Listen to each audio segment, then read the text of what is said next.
स्वागत है आप सभी का। शाम के 7:30 बजने वाले हैं और वक्त है उत्तराखंड की खबरों का। आपके साथ मैं हूं प्रीति बिष्ट और बड़ी खबर देहरादून से है। तो राज्य में पारदर्शिता को लेकर मुख्यमंत्री ने बड़ा फैसला लिया है। अब कोई भी सरकारी कर्मचारी अपनी संपत्ति को छिपा नहीं पाएगा। ऐसा नहीं कि भ्रष्टाचार से लाखों करोड़ों कमाने के बाद उसे छिपा लेगा।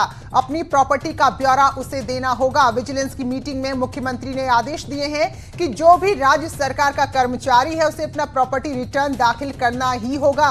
यह अनिवार्य होगा और हर साल ऑनलाइन प्रॉपर्टी रिटर्न दाखिल करना होगा। तो इसका मतलब आप ऐसे समझिए कि जो भी सरकारी कर्मचारी है उसे अपनी संपत्ति की जानकारी, वो किसी भी रूप में है, घर के रूप में, जमीन के रूप में या किसी और रूप में, तो वो सरकार को देनी ही होगी। वहीं सीएम ने कहा कि विजिलेंस की कोई भी जांच 1 साल में पूरी हो और हर विभाग का नोडल अधिकारी हर महीने विजिलेंस को सूचना दे। वहीं शासन स्तर से अहम मामलों की गोपनीय जांच के बजाय अब खुली जांच की जाए और बाकायदा एफआईआर भी दर्ज की जाए। तो बड़ा फैसला भ्रष्टाचार पर लगाम लगाने की ओर।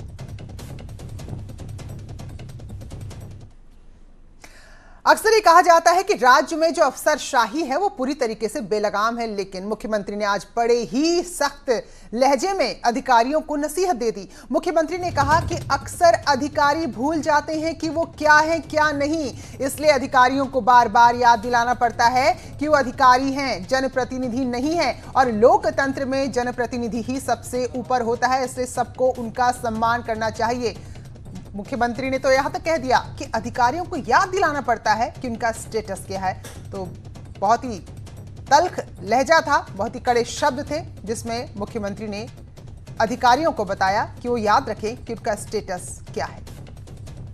जो हमारे अधिकारी हैं वो ये भूल जाते हैं कि वो अधिकारी और जनप्रतिनिधि हैं, तो उनको याद दिलाना पड़ता है कि तुम अधिकारी हो, तुम जनप्रतिनिधि नहीं हो।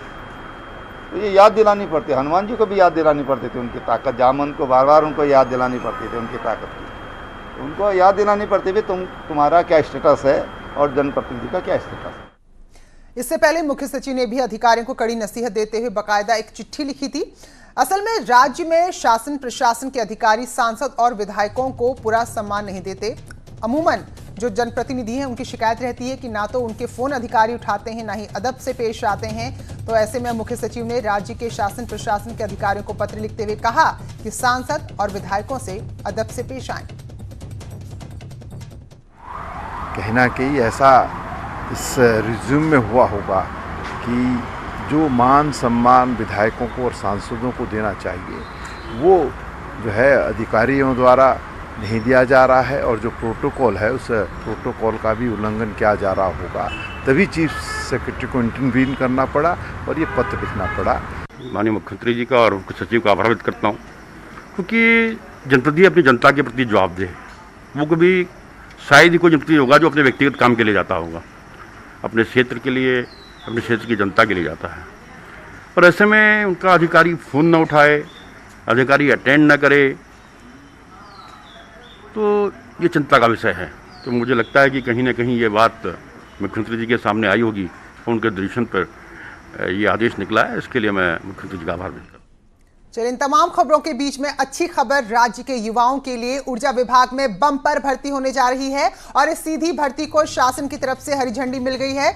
बिजली विभाग के तीनों निगमों में सीधी भर्ती के जरिए 764 पद भरे जाएंगे। तो ये बड़ी खबर है, तैयारी कर लीजिए जिसको आवेदन करना है। 764 पद भरे जाएंगे। यूपीसीएल में 513 पद, यूजेवीएनएल में 174 पद और पिटकुल में 77 पदों पर भर्ती होगी। यानी कि अब जल्द ही नौकरी का एक सुनहरा मौका आने वाला है और जो बेरोजगार युवक युवतियां हैं तो अच्छी खबर है। तो 764 पद हैं जिसमें अब सीधी भर्ती होगी।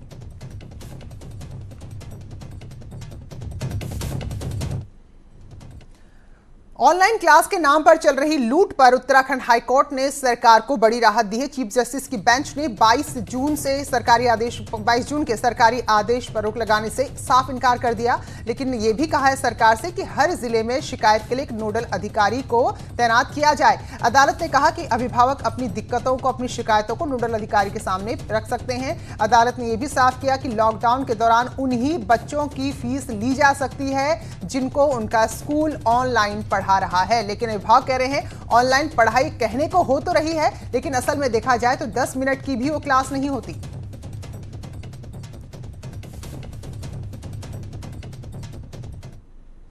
और अल्मोड़ा से आ रही है बड़ी खबर, हादसे की खबर है जहां कोसी नदी में 2 छात्र डूब गए हैं और ये दोनों ही छात्र केंद्रीय विद्यालय के थे, जिसमें एक की जान चलेगी, दूसरे को जैसे तैसे बचा लिया गया है। स्थानीय लोगों ने जैसे ही देखा कि 2 छात्र डूब रहे हैं तो उन्होंने इन्हें बचाने की कोशिश की। पुलिस की टीम भी तब तक मौके पर पहुंच चुकी थी। तो ये दर्दनाक घटना, और ये दोनों ही छात्र केंद्रीय विद्यालय में 12वीं में पढ़ते थे और नदी में नहाने गए थे, जिसमें एक छात्र गहरे पानी में डूब गया, उसकी मौत हो गई, जबकि उसके साथी को जैसे तैसे बचा लिया गया। तो इस दर्दनाक हादसे के बाद परिवार में कोहराम मचा हुआ है।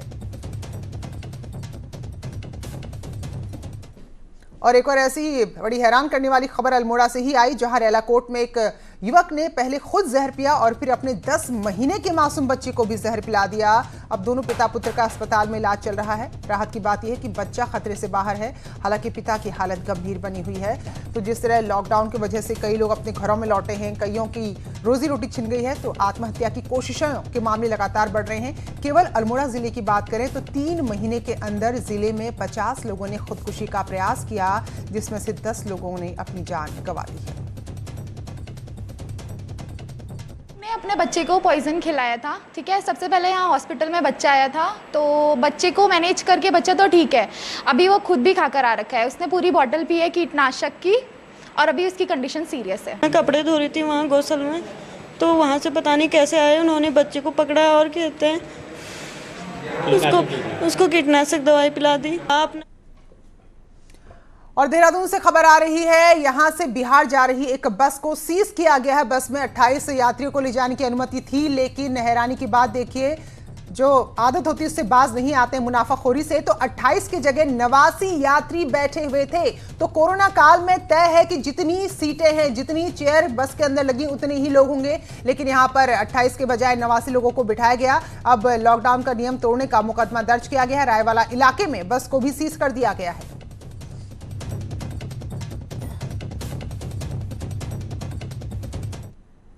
और अब उत्तराखंड के लिए एक भारी समय आ रहा है और कामना करते हैं कि इस तरह का नुकसान इस बार बरसात में ना हो। लेकिन देखा है कि किस तरह से हर साल की बारिश राज्य के लिए भारी पड़ती है। अलर्ट जारी है और आज रात से ही बारिश का सिलसिला शुरू होने वाला है और इसके लिए सभी जिलों के डीएम को अलर्ट पर रहने के निर्देश दिए गए हैं। 3 जुलाई से 12 जुलाई तक भारी बारिश का अलर्ट है उत्तराखंड में और ये बारिश पूरे राज्य में होने का मौसम विभाग ने अलर्ट जारी किया है। तो आपदा प्रबंधन विभाग से जुड़े अधिकारियों को भी हाई अलर्ट पर रखा गया है। साथ में लोगों को आंधी तूफान की चेतावनी जारी कर दी गई है। थाना चौकी के अधिकारियों को अलर्ट पर रखा गया है। वायरलेस फोन हो या किसी भी तरह के और सामान हो, सबके साथ मुस्तैद रहने के लिए कहा गया है। और कहीं अगर सड़क बंद होती है तो उसे तत्काल खोलने की व्यवस्था भी की गई है। तो मौसम विभाग पहले ही बता चुका है कि इस बार बारिश ज्यादा होगी। तो बारिश ज्यादा का मतलब उत्तराखंड के पहाड़ी इलाकों के लिए मुसीबत भी ज्यादा। तो ऐसे में हर प्रशासनिक अमला यहां पर अलर्ट पर है। उधर पिथौरागढ़ में धारचूला और नेपाल को जोड़ने वाला इंटरनेशनल झूला पुल एक बार फिर खोल दिया गया है। दोनों देशों की सहमति के बाद 1 घंटे के लिए पुल को खोला गया। इस दौरान भारत की ओर से 41 लोग नेपाल गए, जबकि नेपाल से 21 लोग भारत आए हैं। इस पुल को भारत की गोरखा रेजिमेंट में तैनात एक नेपाली नागरिक के लिए खोला गया था, लेकिन इस दौरान कई लोगों की भीड़ थी, तो ऐसे में आने जाने वाले लोगों को इजाजत दी गई। ये ब्रिज को ओपन 1 घंटे के लिए ओपन किया गया और आज जो है बेहतर तालमेल दोनों जिला प्रशासन में रहा, जिसके कारण जो है लोग आवाजाही किए और साथ ही साथ अपना जो है आदान प्रदान सामानों का भी किए। बीजेपी के प्रदेश अध्यक्ष बंशीधर भगत ने पार्टी कार्यालय में प्रदेश बीजेपी के मुखपत्र देव कमल के विशेषांक का विमोचन किया।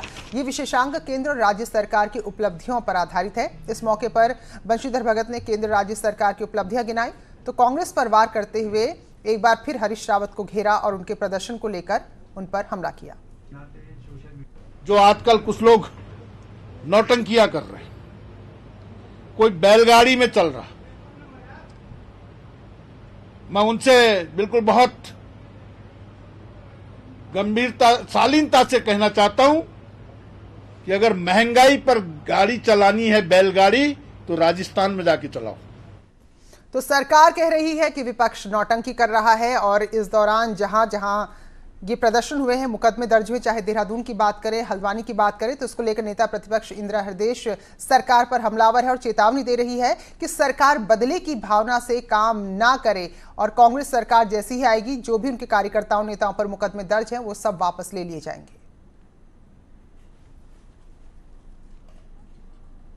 दी है कि यदि भ्रष्टाचार के विरोध में कोई आवाज उठाई जाएगी तो उसे मुकदमों से दबाया नहीं जा सकता है। कांग्रेस कार्यकर्ता जेल जाने को भी तैयार है और ये मुकदमे चलाने की परंपरा बंद करें, वरना जब कांग्रेस की सरकार आएगी तब फिर क्या करेंगे? हम तो सारे मुकदमे वापस करा ही देंगे। वहीं पिथौरागढ़ में कांग्रेस कार्यकर्ताओं ने मुकदमे दर्ज होने के खिलाफ प्रदर्शन किया। उनका कहना है कि प्रदेश सरकार शांतिपूर्ण तरीके से प्रदर्शन कर रही कांग्रेस के नेताओं पर मुकदमे दर्ज कर लोकतंत्र की हत्या कर रही है। नहीं चलेगी तानाशाही। 22 सितंबर 2019 की रात देहरादून के अभिमन्यु क्रिकेट एकेडमी के मालिक ईश्वरन के घर करोड़ों की लूट हुई थी, जिसमें करीब 9 महीने से फरार चल रही फहीम की गिरफ्तारी हो गई है। फहीम को पुलिस ने मुरादाबाद के करूला क्षेत्र से गिरफ्तार किया है। फहीम के पास से पुलिस ने लूटी गई एक सोने की चेन और नकदी, साथ में कीमती घड़ी बरामद की है। हथियारबंद आरोपियों ने अभिमन्यु क्रिकेट एकेडमी के मालिक और उसके परिवार को बंधक बनाकर घर से करीब 30 लाख की नकदी के साथ 2 करोड़ की ज्वेलरी और कई कीमती सामान लूटा था। पुलिस घटना में शामिल 6 लोगों को पहले ही गिरफ्तार कर चुकी है। अपने आपके जो दोस्तों यारों में जो इनके साथ जिसके इसने करी है, इसने छुपा के पैसे ना अपनी जेब में डाली है, कोई चीज उठा के अपनी इस जाली जेब में डाली। डकैती होते होते ना जब सामान निकाल रहे थे अलमारी से और नीचे से, इन्होंने अपने पास अलग पैसे इसने सामान में डाला और इसी ने जो है हमारा उस चाकू से इसने वो काटा, हमारा जो DVR था घर में ना जिसमें रिकॉर्डिंग होती थी वो, और हमारा वो भी ले गए उठा के। ये पुलिस लगातार दबिश भी दे रही थी, तो पुलिस से बचने के लिए कोशिश कर रहा था कि ऐसी जगह पर जहां पुलिस को जानकारी ना हो पाए उस तरह की जगह पर शेल्टर लें। तो मुरादाबाद में इसके कुछ रिश्तेदार रहते हैं, वहां पर ये इसके बारे में जानकारी मिली कि वहां पर ये हो सकता है। तो जो हमारे SOG इंचार्ज हैं इस समय डोंडियाल साहब, डिप्टी SP हैं हमारे यहाँ पर, इन्होंने इस पर काफ़ी मेहनत की और जो वहाँ पर मैनुअल इंटेलिजेंस में जो लोग हेल्प कर सकते हैं, जो वहाँ के इस तरह के लोग हैं जैसे जिनके माध्यम से हमको जानकारी प्राप्त हो सकती है, एक सटीक सूचना प्राप्त हुई हमको उनके माध्यम से।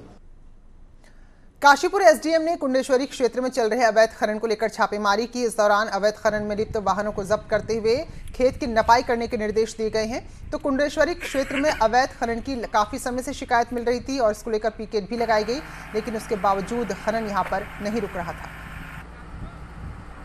तबौरा अजीतपुर क्षेत्र में आज खनन पर छापा मारा गया और अवैध खनन करते हुए एक डंपर और कुछ ट्रॉलियों को जब्त किया गया है। इसके अलावा अवैध खनन के क्षेत्रों में नपाई की कार्रवाई भी की जाए।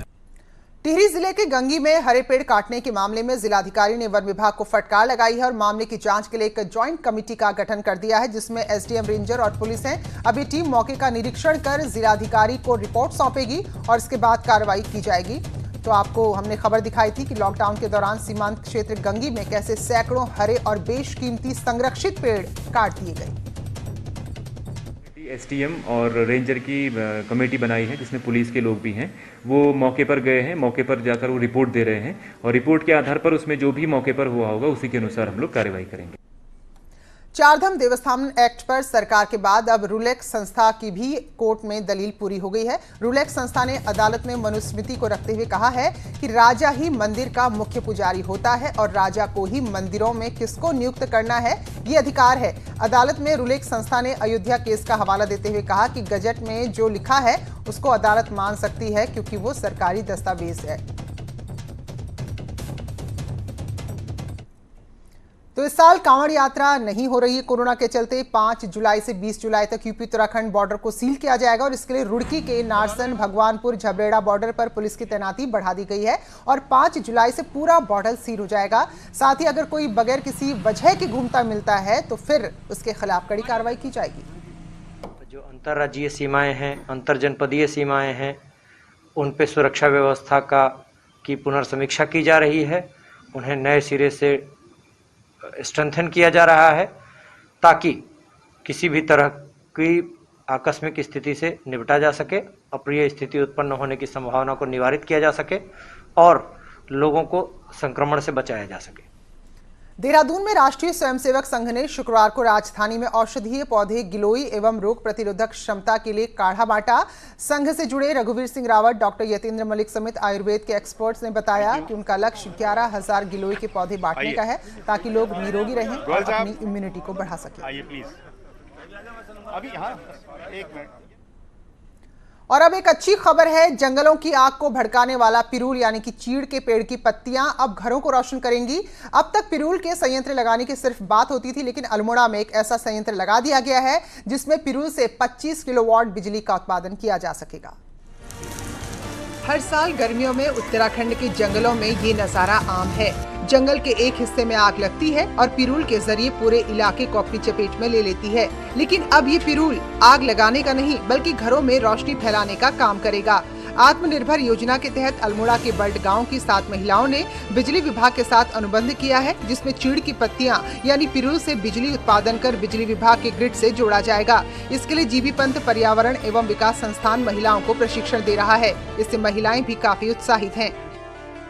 हमने जंगल से पिरूल इकट्ठा करा, जंगल में आग नहीं लगेगी और हम औरतों को रोजगार मिल गया है, क्योंकि जो जिनके पास गाय बकरियां नहीं थी थोड़ा उनको पैसा मिलने लग गया है, रोजगार मिलने लग गया है। समूह गठन करने का सिर्फ एकमात्र कारण ये था कि बेरोजगारी के दूर करने के लिए यहाँ पे बिजली बनाने के लिए पिरूल से एक संयंत्र लगाया गया जिससे बिजली बनेगी और वो उसके बाद बिजली को हम हाइडल विभाग को दे देंगे। इससे पिरूल में जो आग लग जाती थी जंगलों वो भी नहीं लगेगी और हमारे क्षेत्रवासियों को पानी की समस्या से भी निदान मिलेगी। 1 घंटे में ये संयंत्र 25 यूनिट बिजली पैदा कर सकता है।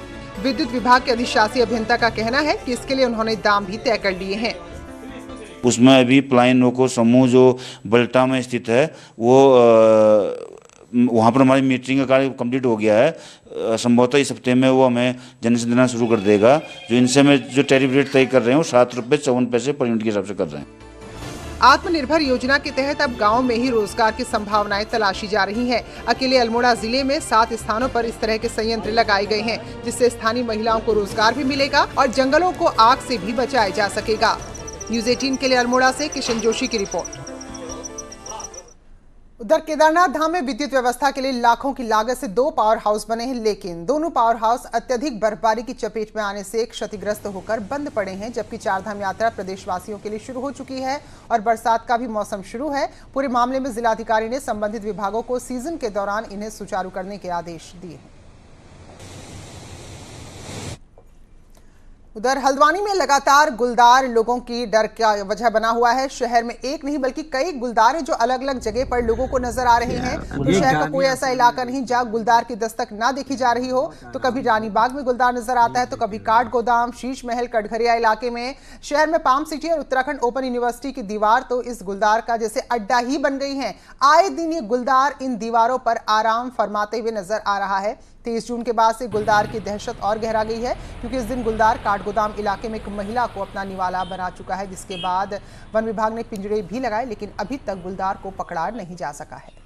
मतलब इंस्ट्रूमेंट के बिना उसके लोग आ रहे हैं और उससे कोई खाना पूर्ति के नाम पे ये इन्होंने खाना पूर्ति करे, एक पिंजरा इन्होंने लगाया जिसका कोई ऐसा नहीं लगता मुझे कोई मकसद है ना, उसमें कोई इनके कोई उस पिंजरे को देखा जा रहा है कि मतलब इसमें क्या पोजीशन रहेगी। कोई प्रोडक्शन नहीं है उधर, न गश्त हो रही है इनकी। ग्राम सभा रानीबाग में विगत 10 दिनों से बाघ का यहाँ पे आतंक मचा हुआ है, जिसमें ग्राम सभा रानीबाग सोनकोट में बाघ के हमले से एक महिला की मृत्यु भी हो चुकी है। काशीपुर के कुंडेश्वरी क्षेत्र में पुलिस ने एक व्यक्ति को दुर्लभ वन्यजीव पेंगोलिन के साथ पकड़ा है। आरोपी रंजीत को पुलिस ने पेंगोलिन के साथ वन विभाग के हवाले कर दिया है। तो पेंगोलिन को आम भाषा में आप लोग या तो चींटीखोर या दीमकखोर के नाम पर भी जानते हैं, जो तराई के बेल्ट में पाया जाता है। अंतर्राष्ट्रीय स्तर पर कई सारी दवाओं में इसकी मांग रहती है, तो इसलिए इसकी तस्करी भी होती है। उन्होंने दिया आपको। फिलहाल एक ब्रेक के लिए रुक रहे हैं, लौटेंगे चलते।